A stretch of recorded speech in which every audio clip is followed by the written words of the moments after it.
கதை நேரம். முருகன் கோவில் மணி ஓசை. மலையின் மீது இரவு கருமையாக இறங்கிக் கொண்டிருந்தது.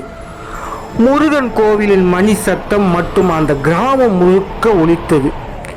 அந்த கிராமத்தில் கார்த்திக் என்ற இளைஞன் வாழ்ந்து வந்தான். அவன் எப்போதும் எனக்கு முருகன் இருக்கிறான், எனக்கு எதுவும் ஆகாது என்று நம்பிக்கையுடன் இருப்பான். ஒரு நாள் அந்த கிராமத்து பெரியவர்கள் எச்சரித்தார்கள். இரவு 12 மணிக்கு பிறகு மலையடிவார பாதைகளுக்கு போகாதே. அங்கே சில வருடங்களுக்கு முன் காணாமல் போனவர்கள் இன்னும் திரும்பவே வரவில்லை என்று. ஆனால் கார்த்திக் தன் நண்பன் அரவிந்த் அந்த எச்சரிக்கையை கேலி செய்தார்கள். பேயெல்லாம் ஒன்றும் இல்லை, சாமிலாம் ஒன்றும் இல்லை, எல்லாம் ஒரே கதை என்றார்கள்.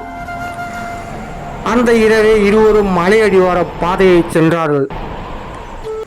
காற்று வேகமாக அடிக்க ஆரம்பித்தது. திடீரென்று கோவில் மணி தானாக ஒலித்தது. அரவிந்தின் கைபேசி லைட் தானாக அணைந்தது. டேய், ஏதோ நம்ம பின்னாடி நடக்கிற சத்தம் கேட்குதுடா என்று அரவிந்த் நடுங்கினான். அவர்கள் திரும்பி பார்த்தார்கள். வெள்ளை நிற ஆடையில் கண்கள் சிவந்தும் ஒரு உருவம் மெதுவாக நடந்து வந்து கொண்டிருந்தது. அரவிந்த் பயத்தில் ஓட ஆரம்பித்தான். ஆனால் சில அடிகள் ஓடியவுடன் அவன் கீழே விழுந்து விட்டான். அந்த உருவம் அவனை நோக்கி வேகமாக வந்தது.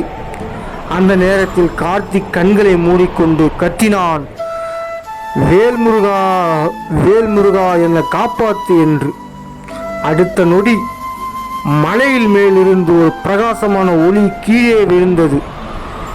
மயிலின் சத்தம் முழங்கியது. காற்று சுழன்று அடித்தது. அந்த வெள்ளை உருவம் திடீரென்று அலறி மறைந்தது. அரவிந்த் பயக்கத்தில் இருந்து எழுந்தான். கார்த்திக் கண்களை திறந்தபோது அவன் கண் முன்னாடி சிவப்பு வேட்டி, கையில் வேல், பின்னால் மயில் நின்ற ஒரு தெய்வீக உருவம் சில நொடிகள் தோன்றி மறைந்தது. அடுத்த நாள் காலை கோவில் பூசாரி சொன்னார், நேற்று இரவு முருகன் உங்களை காப்பாத்திருக்கான்.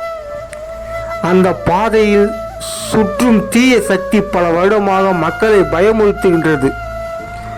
அதற்கு பிறகு அரவிந்த் கூட தினமும் முருகன் கோவிலுக்கு சென்று விளக்கு போட ஆரம்பித்தான்.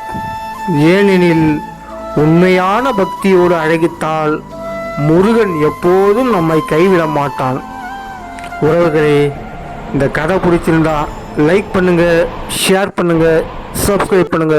நன்றி, வணக்கம்.